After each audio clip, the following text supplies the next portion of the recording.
Pacitan, Desa Kledung, Kecamatan Buanda, Kabupaten Pacitan. Saya memiliki lembu sejumlah 11 ekor.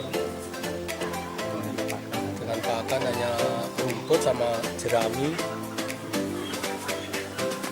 Alasan saya akan mengembala lembu itu karena mau usaha lain kalau di kampung ini agak susah. Yang bisa saya usahakan ya cuman melihara lembu, karena bisa untuk sambilan tani.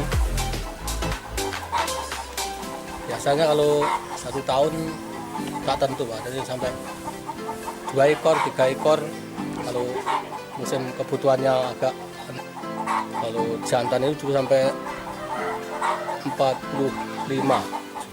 Itu umur sekitar 2,5 tahun. Kalau yang umur, pernah juga yang umur 8 bulan tuh sampai harga 25 juta sudah pernah juga 1 tahun yang lalu. Dari saya, Siono.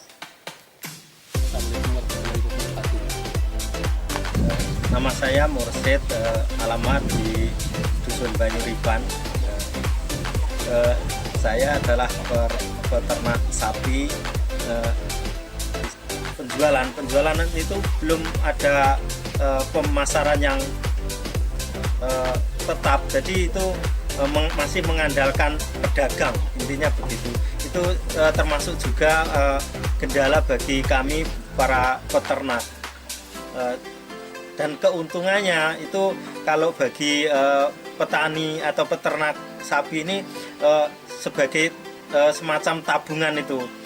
Kalau petani itu tabungannya ya cuma di sapi itu, karena apa? Itu bagi peternak itu dinamakan termasuk aset, Mas. Ya, semacam itulah. Kalau masalah pupuk atau kotorannya itu ya cuman digunakan untuk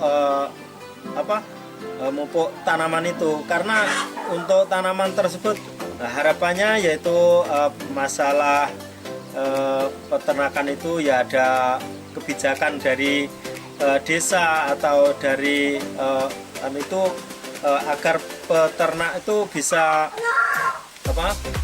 berkembang. Bagi yang belum memiliki sapi itu bisa itu semacam, kalau di sini itu gaduh itu bagi anak.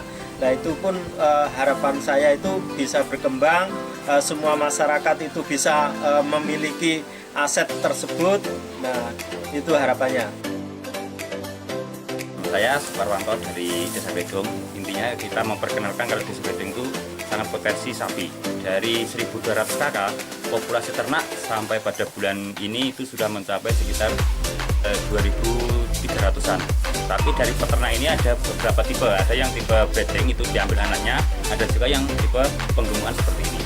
Jadi masing-masing petani itu punya misi tersendiri. Kalau penggemukan seperti ini kita harus proses cepat, minimal 4-6 bulan jual. Tapi kalau untuk anakan itu jangka waktunya hampir 1 tahun. Terus petani di sini rata-rata sudah banyak inovasi, mulai dari pakan, pengolahan pupuk. Tapi kalau pupuk itu biasanya kita mulainya setahun sekali, biar efektif langsung kita bawa ke lahan.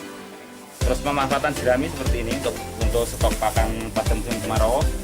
Ini yang bawah ini juga kita olah menggunakan fermentasi tarbiu. Kalau yang atas ini belum kita olah karena keterbatasan tenaga. Tapi proses tarbiu ini dengan proses tercepat itu 3 minggu. 3 minggu. Tapi bisa kita buat lebih cepat itu kalau dibuat lebih besar. Itu tergantung misi kita. Dari ini itu bisa meningkatkan kualitas pakan atau gizi pakan itu sampai sekitar 3 kali lipat. Jadi misalkan kita tanpa olah seperti ini 1 bendel itu sama 3 bendel lah, 3-4 bendel itu sama dengan 1 bendel yang kita olah. Itu kandungan gizi sudah kita uji. Jadi dari saya punya 3 sapi ini, kalau kita pakai jerami ini cukup 1 bendel sekitar 10 kilo, tambah hijauan 1 bendel, sama konsentrat 1 sapi sekitar 1,5 kilo itu sudah mencukupi untuk nutrisi si sapi sendiri. Mungkin sekilas info dari kita. Sekian.